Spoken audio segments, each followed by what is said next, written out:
One new wave of building techniques which I missed during my break is floor stacking. Technically, this refers to one of the applications of the freehand placement of foundations. Why is this great? Firstly, you can change the elevation of foundations freely and use this to create double layers of ceilings. Secondly, this allows you to create multi-TC bases without having to use wall stacking methods, such as building out 8 squares and coming back with 4 half-moons to slightly offset foundations. Finally, it enables new types of stability and roof bunkers.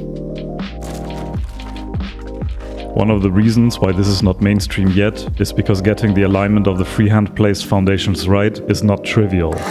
Therefore, I went back to school and took lessons from the grandmaster of floor stacking, Budsatawny. His channel is a goldmine for truly innovative ideas and concepts. In this video, I'll share the lessons I've learned from him and my subsequent research in a comprehensive format. Floor stacking requires exact placement of foundations. Unfortunately, the standard controls do not allow precise movement and rotation.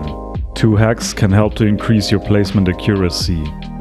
To make rotational placement more accurate, lower the sensitivity of your mouse. Some advanced mice allow to lower their DPI with a button. Another option is to use the menu. You find the mouse sensitivity settings under Options, Control. You can also set them directly from the console via the command input.sensitivity. The second hack is about making our movements more accurate. The simplest approach is to equip flippers or any other piece of attire that slows down the movement speed of your avatar, such as heavy plate armor.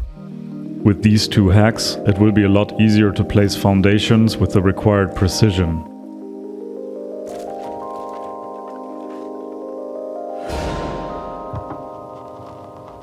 Floor stacking often requires to match the exact orientation of 2 foundations. Unless you have an exceptional sense for whether 2 objects are parallel, Budsatawny recommends to use the compass to maintain a fixed orientation. What worked best for me is to align the center of the screen with one of the small ticks of the compass. I would attempt to center the small tick inside of the larger tick. If you place foundations with this reference, it's so much easier to place them in parallel to each other. The compass ticks also provide orientation if you need to turn by 90 or 120 degrees to place an offset foundation on a different side.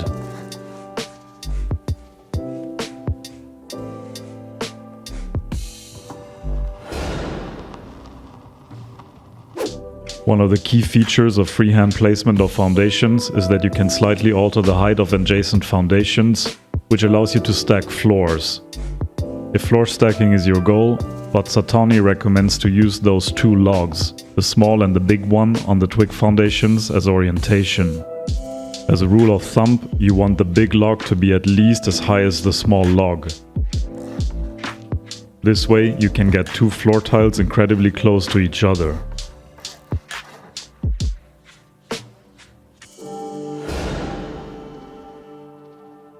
The next challenge is to determine how close to place the freehand foundation to the initial one.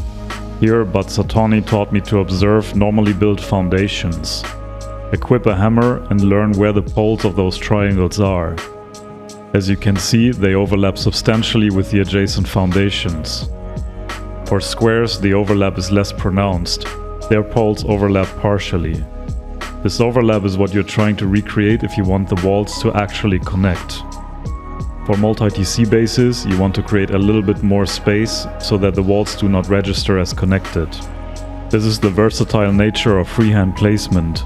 It's up to your placement whether the offset foundations are upkept by the central or an external TC. One advanced trick to get the placement right, which I first saw in a short clip by Cohen, is to use a floating floor tile as reference for a foundation. Onto an existing foundation, place a half wall and then a floor tile. Jump onto the floor tile and position yourself in the center as best as you can. Then visually align the foundations with the floor tile. Here you can choose whether to try and recreate the overlap of normally connected foundations or whether to slightly move it further out in order to create offset foundations for multi-TC bases.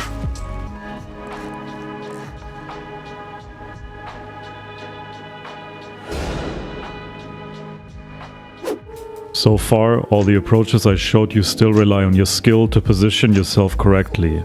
However, there have been attempts to make the placement foolproof. One of those approaches, which I first saw on Rula Novelis' channel, is the use of foundations on both sides to guide the placement. Place a row of 5 triangles and destroy the 3 ones in the middle, leaving a gap like this. Place twig walls on the adjacent sides. These building blocks now guide the placement of the freehand placed foundation. Find the position where it's still blue, but gets stuck between the walls.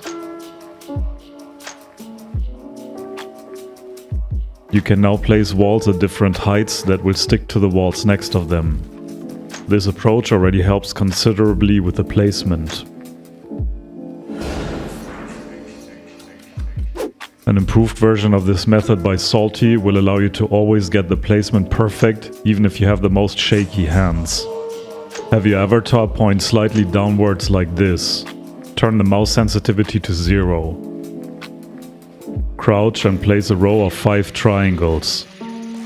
Then, as before, destroy the 3 ones in the middle and add walls to the remaining triangles. Now build a square foundation and another row of 4 triangles. Destroy the square in the central triangle, then place low walls left and right of the gap that this created. If you jump into the triangle and move back, this will position you exactly in the middle of the gap. Again, place the foundation at the position where it is still blue, but gets stuck between the walls. So far, I have seen 3 major applications of freehand placement. The first one is to stack ceilings, as for example in Budsatawny's 2x2.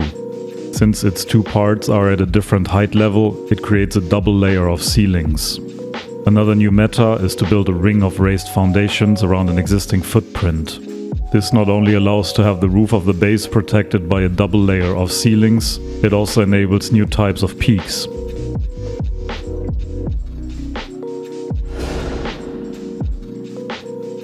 The second one is to create multi-TC bases without having to build out 8 squares. This, for example, is a footprint by Budsatawny where he created a 3-part multi-TC base. It works very well if the part you intend to offset is just 1 or 2 foundations, such as in my recent quick and dirty multi-TC base video.